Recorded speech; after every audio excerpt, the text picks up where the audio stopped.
While I go through announcements, I'm going to ask, you need something to write with and write on. This isn't going to get turned in, but I'm going to have you write down some instructions. This is something you'll need with you in class tomorrow. So if you've just been grabbing a single sheet of paper from over there, that's fine. Then make sure you have that single sheet of paper with you tomorrow. You could also get a notebook. There's notebooks in the box. And if you don't have a notebook for this class, now is a great time to get one and keep it and make sure that you are taking notes in an organized way so that when we do have tests and quizzes, you'll know exactly what you need to study because you'll have it all written down. Briefly, if you have, and I don't see any, but if you have Chromebooks open, go ahead and show those. I will come back to this, but tomorrow I'm not going to be here. I have appointments for most of the day tomorrow. So I won't see you tomorrow, which means you've got, like, the bar is going to be set relatively high for what you do and how you do it. So I'll go through that and make sure everybody knows. Course syllabus. This is something I'm not super concerned about lateness. I'm not even super concerned with whether or not you're jumping through all the hoops. Mostly, I just want a signed copy in the bin, whenever you can get it. If you haven't gotten it yet, get it. You can print a copy and sign it, or you can just write a note and have folks at home sign it and you sign it too. And the note can just say, we've read and understand the course syllabus.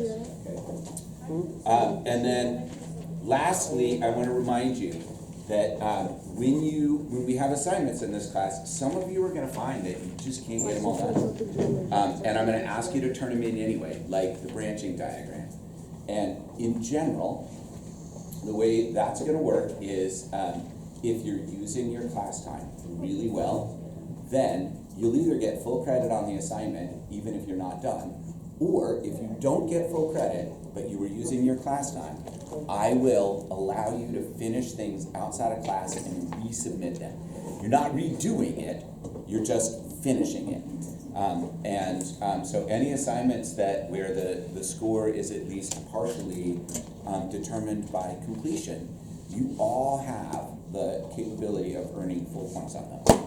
Use your class time, turn stuff in when I ask for it, and then if you didn't get everything done, it's not going to be a problem. You can finish it outside of class and get it turned in. And if we need to make a plan for that, like if you come to me and you're like, look, I didn't get this done, I worked really hard, but I'm not going to have time this week to finish it, then we can make a plan and we can put it in writing that you're going to finish it by next Monday or whenever. Okay, so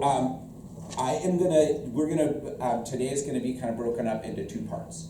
Part one is I'm going to tell you what you're going to do tomorrow because I'm not going to be here. The instructions that I give you will be on Canvas. I'm going to post it on Canvas so that they'll be posted to the videos, but I'll make a separate link in tomorrow's module so that those of you who need a reminder of how to do these things will find it really easy to link right to the videos. And then hopefully what will happen tomorrow is if there was somebody who wasn't here today, all of you will be like, oh, here's what we're doing. Okay, so the first part of class, we're going to prepare for tomorrow. And then the second part of class is going to be wrapping up the branching diagram. That's already been scored and entered, but not everybody was done, and not everybody had like the right kinds of questions and stuff. So even if, when I give that back to you today, even if you did really well in terms of the points, there are still adjustments you can make, okay? And so, all right, I'm gonna time out there. Does anybody have any questions about the generalities? Okay, so let me talk you through our activities for tomorrow. So here's what the module will look like, and the one thing that's not here is the videos haven't been posted yet, but they will be. But basically what we're going to do is we're going to start by finishing a dichotomous key, which is gonna come from your branching diagram. And the next thing that you're gonna do once the dichotomous key is done is you're gonna evaluate the stuff, the living organisms on a stick. And I'm not saying plants because most of the things that you're gonna see aren't actually gonna be plants. There's something called a lichen, which isn't a plant. Looks like one. And most people can't tell the difference, but they're not really plants, okay? So tomorrow the goal is that you're gonna come in, do the dichotomous key. You'll already sort of know how because I'm gonna explain it today. And then you'll, when you're done with the dichotomous key and you've got it turned in on Canvas, then you'll switch gears and you'll work on the next assignment, which I'm also gonna explain to you today. The deal with tomorrow is that since I'm not gonna be here, I'm just gonna ask that you are like respectful to the sub, which I anticipate that everybody, you already know what that should look like, but just remember that when you interact with me, like I know some of you really well and many of you at least well enough that we can joke around and stuff, and so depending on who the sub is, I don't know who it is yet, they may not quite understand that. So just like be aware that some of the stuff that we talk about and joke about, whoever is here tomorrow might not quite get that. So so try to put your best foot forward, all right? I'm gonna start by talking about the dichotomous key. And you don't have to write anything down here. You will have to write down some stuff when I go through the next thing. But basically what we're gonna do is you're gonna take your branching diagram and you're gonna turn it into a list of questions. And the way that you're gonna do that is you're going to take your branching diagram and you're gonna go from top to bottom, left to right, and you're gonna do two things. So you don't actually have to see the information here. The layout is more important. So if this were my branching diagram, then what we would have is like a bunch of these arrows and circles, arrows and circles, and each set of arrows represent two answers to a question, okay? So the first thing you're gonna do, and some of you will have time to do this today because you're either done or really close to done with your branching diagrams. The first thing that you're gonna do is you're gonna go through and you're gonna number all your questions. And you number them top to bottom, left to right. What you should find is that the number of questions that you have is going to be, I think, one less than the number of plants we're looking at. I think we have 14 plants. Can't remember, but you're going to have 13 or 14 questions, okay? And then you're going to take your answers for that question and you're going to put a letter, A and B. So each question has a number and each answer for each question has a letter. And then, and that is gonna set you up for creating the dichotomous key. And then in the dichotomous key, it needs to be typed and it needs to be 100% your own work. This is something where a lot of times what people do is they share a Google Doc or somebody makes a Google Doc and copies it to somebody else, and that will not count for anything. You just won't get points. If I can't tell who actually did the work, then neither one of you will get points. Do it yourself.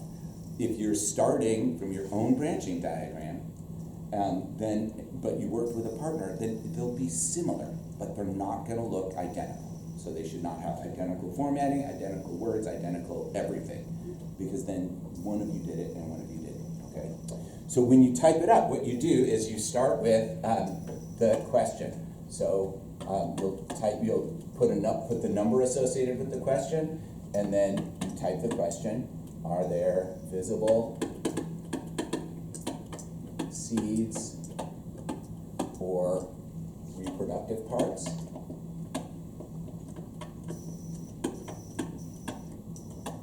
And then you put an A and a B.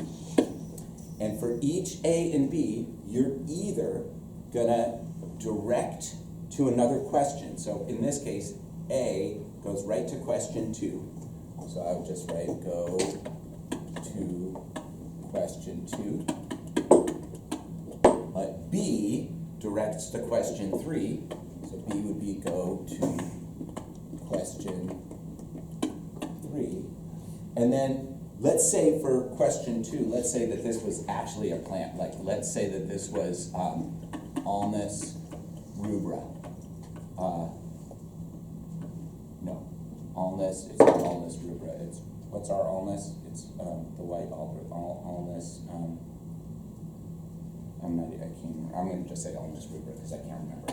So for 2, we'd have a question, and then A would be white alder. Ulmus, whatever the white alder is. And then B, you can see mine is going to go to question 4. And by going through your bubble diagram with these numbered questions and letter answers and turning it into this typewritten document, what you come up with is a list of questions and kind of a set of instructions to follow that will allow you to identify any of the plants on the list from the specimens that you collected, which is the goal. If you look at the assignment, and will be available to you, you'll be able to see it tomorrow on Canvas. Those instructions are there, and there's an example of a dichotomous key with just a bunch of made-up stuff. These are not real organisms, but this is what it should look like when you're done. And so you can see it's got a question and then an A and a B, and it either says go to a different question or it identifies a specific organism if there's only one left. Yeah? Is this paper going to be on Canvas? Yep, this will be on Canvas, so you'll be able to see it. Okay. So that'll be the first thing that you do tomorrow. And that has to do with learning to identify the plants, which is one of the skills that we've been working on. The second thing that you're going to do tomorrow is you're going to do a practice transect, only in order to kind of calibrate with each other and make sure that we're all going through this the same way.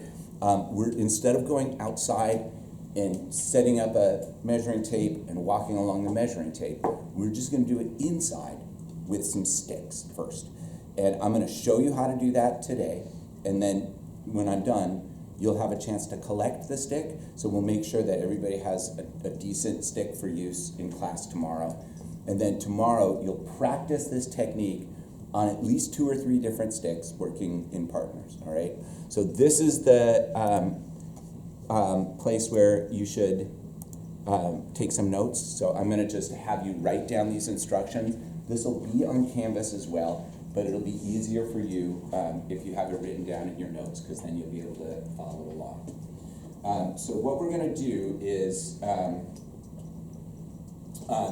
measure percent cover using this linear intercept technique. And we talked about that in a general sense, and then we talked about it specifically. I said, here's how we can do it for shrubs and small plants like forbs, grasses and flowers and stuff, and trees. But we're gonna come up with a different protocol for use with a stick that's only about 1 foot long. So we can't use the same technique because it's such a different environment. And then one of the things that we are going to need to be able to do is visually distinguish between things, even if we don't know their names. This isn't something we necessarily will do outside, but for the work that you do in class tomorrow, you're absolutely going to have to be able to look at things and be like, oh, this is this one and this is this one. So I'll show you how you can do that. Okay, so our goal is going to be to reliably collect data. So you should write this down. We need to be able to reliably collect data about plant abundance. That means that if you went out to the same place 5 times and collected data, you would get roughly the same amounts every time. It's the same plants there, so you shouldn't be coming back and one day saying it's 40% white alder and the next day saying, oh, it's 90% white alder. It also means that the data that you collect at one spot should match the data that somebody else collects at the same spot. And it's not gonna be perfect. You might say it's 40% white alder, and they might say, oh, it's 35% or 30% white alder. Plus or minus 10% is gonna be okay. But if you're saying it's 80% something and they're saying it's 20% of that same thing, that's not a match. So we need to practice in order to get to a point where we're consistently evaluating the vegetation the same way. And the reason for this is because ultimately what we're going to do with this data is compare it. We're either going to compare the data from one place to the data from another place, like which of these two spots has more Himalayan blackberry, or which of these two spots has the most white alder, or we may compare the same place over time. I've been doing this kind of data collection almost every year, not necessarily every year, but almost every year for 27 years. So what that means is we can literally go back through the data that students have given me over the years and track changes in the places where we collect it.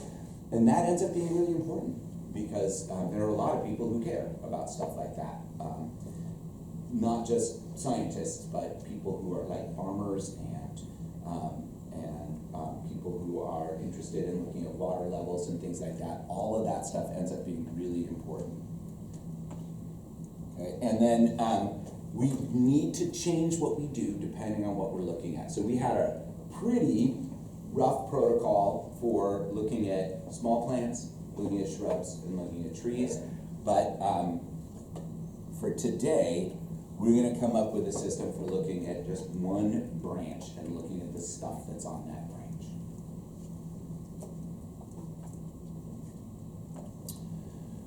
All right, so here's the instructions. So the first thing, and we'll go collect sticks shortly, but the first thing that you need is you need roughly 20 centimeters, about a foot of stuff. And I'll show you a picture of it, and then you're going to go get sticks in a few minutes, so you'll have a chance to look. But it can be anything, but you want a variety of things. So you don't want just like a stick that's covered with the same thing. You want to have a variety of different kinds of things on it. And what you'll probably see is that some of the sticks have little bald spots, and that's okay.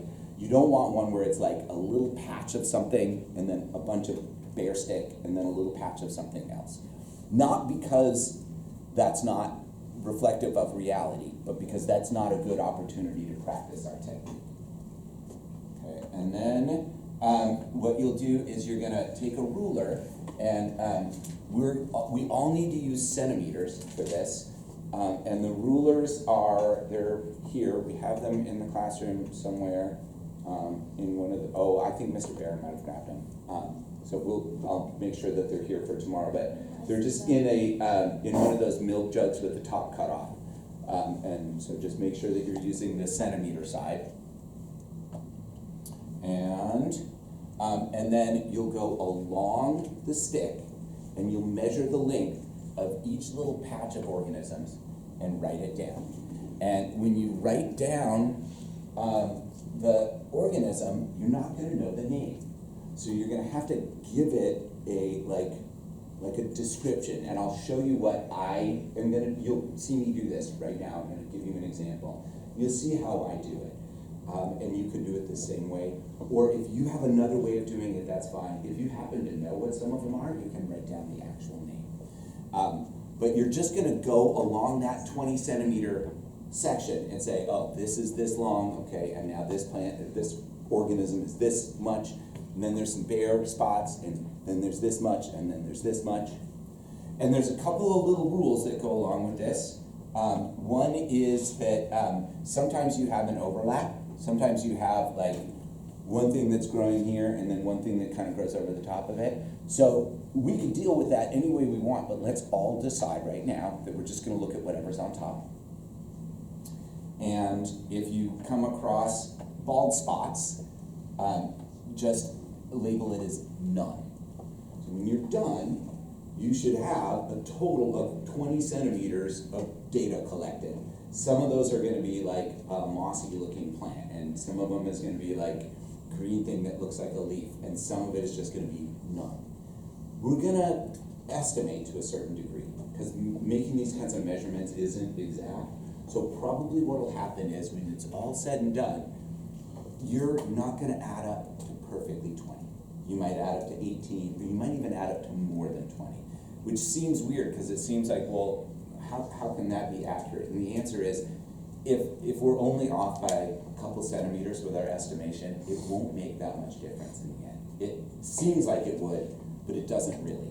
It's kind of like if you're measuring somebody's height, and you're like, oh, this person is 5'11", or this person is 6'3". They're not, right? They're a little bit taller or shorter than that, or sometimes people like stretch themselves up a little bit, and then they're like, okay, I'm 5'10" right now, but that's really not how tall I am. You know what I mean? So, but it ends up still being a useful comparison, right? Like, if most of you, if you stood up and stood next to me, if we recorded your height as 5'10" or 6 foot or something, you would be clear that you're taller than me, and that's really what matters. And then you're going to make another data table separately, and in that data table, you're only going to write the name of each of the things that you saw once, and you're going to total the lengths.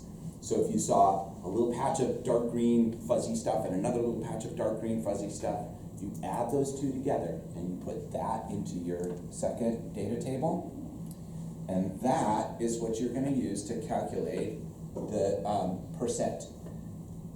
So you take whatever the total was for each of your different kinds of organisms, you multiply by 100, and then, divide by 20, and then multiply by 100. And that'll tell you the percent along that 20 centimeter section of the stick that organism took out. And you'll see this is, it's not that hard, it just takes you a little bit of practice, okay? So this is what we're really looking for, the percentage along our stick of each of the organisms that we're looking at. So tomorrow, first of all, this video will be available, so if you need to run through it again, you can do it.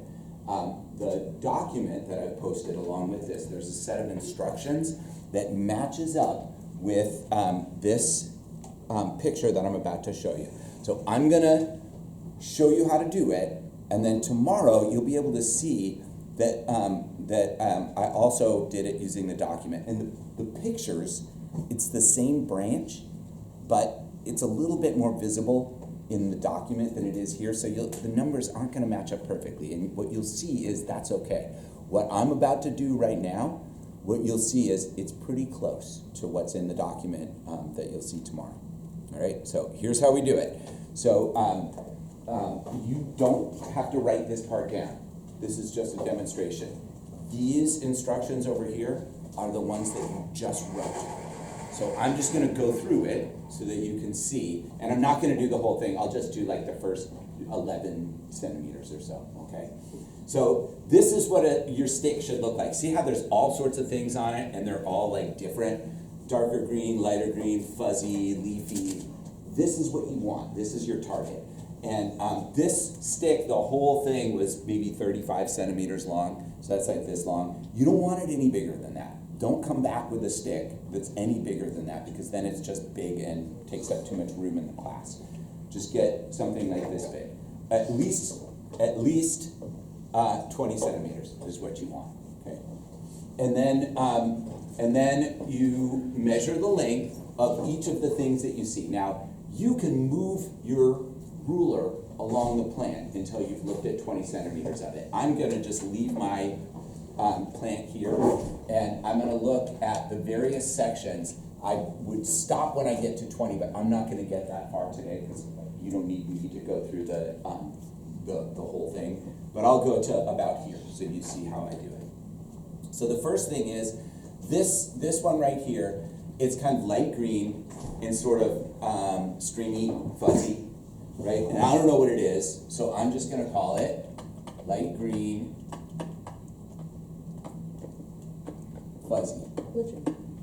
And this goes from 0 to, about 5. So I'm just, it's not, oh, I see what happened. So that's going to be 5 centimeters, okay? And then there's a section here, and this is a little bit different right there. It looks like maybe like a half a centimeter of something different that's a little bit darker and not quite as fuzzy. So I'm going to say dark, and it kind of looks like a dried, like a oregano or something. So I'm gonna just call it basil, because that's sort of what it looks like, and that's about 0.5 centimeters. And then there's a section here of about 1 centimeter where there's nothing. So I'm going to say none. That's 1 centimeter. And then there's this. This is about 1.5 centimeters of something even different. This is sort of a bright green. I'm just going to say it's bright and leafy, because it's not fuzzy like this one was, and that's about 1.5 centimeters. And then I have another 0.5 centimeter of, I can't quite tell what this is, but it looks like this same fuzzy one, so I'm going to call it light green fuzzy.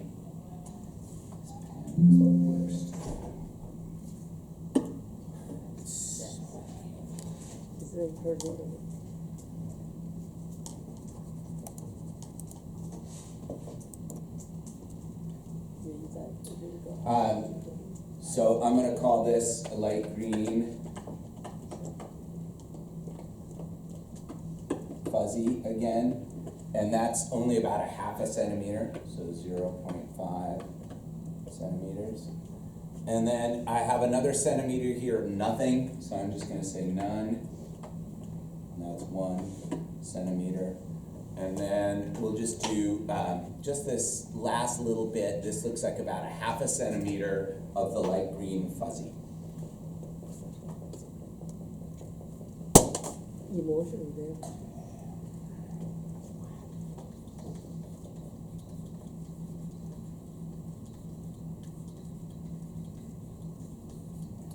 Okay, light green fuzzy, so that's about another 0.5 centimeter. All right, so I measured the length of each little patch that I found, and I wrote down what I saw and how long it was. Yeah? So you aren't counting the stuff like that's behind?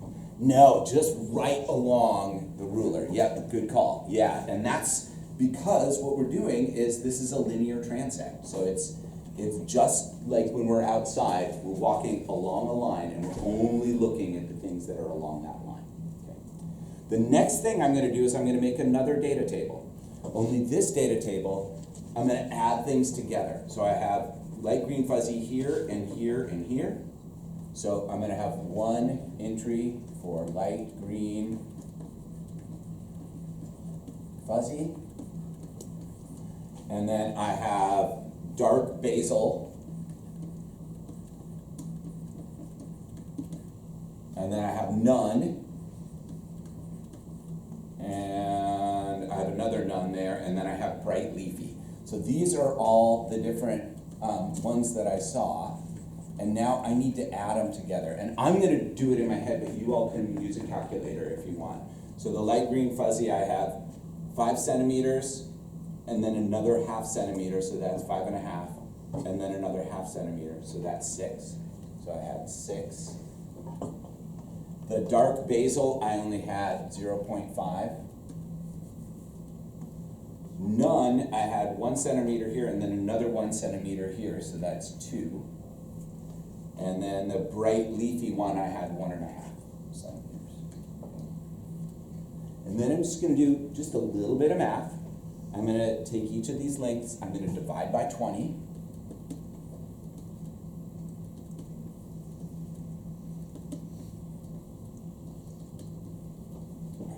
And so let's do that math.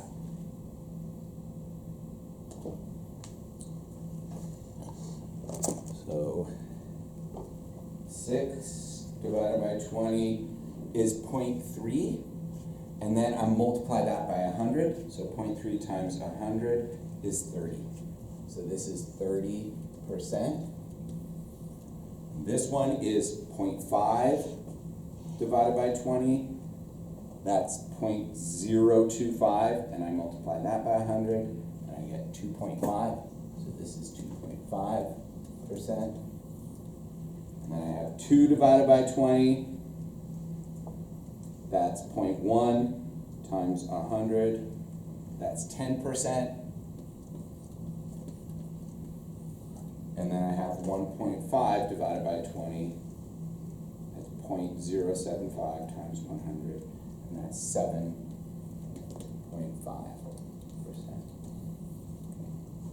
And this, I only did part of it. I only went to 11.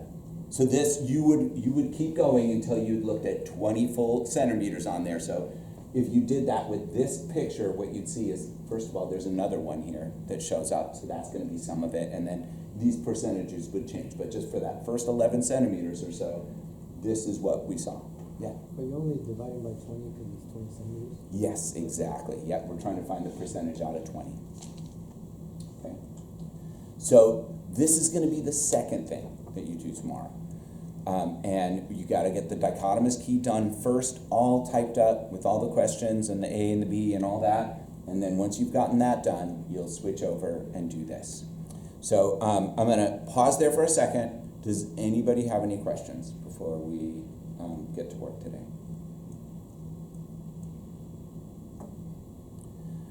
Okay, so just remember that tomorrow, the expectation is that you all are gonna make the subs life as easy as possible. You got a bunch of work to do. Hopefully it'll be fun. You'll be able to work collaboratively and talk with your friends. It should not just be a exercise in silent misery, but you'll have to like control yourselves a little bit because the sub may or may not know like that you're all really nice and sometimes just a little energetic. Okay,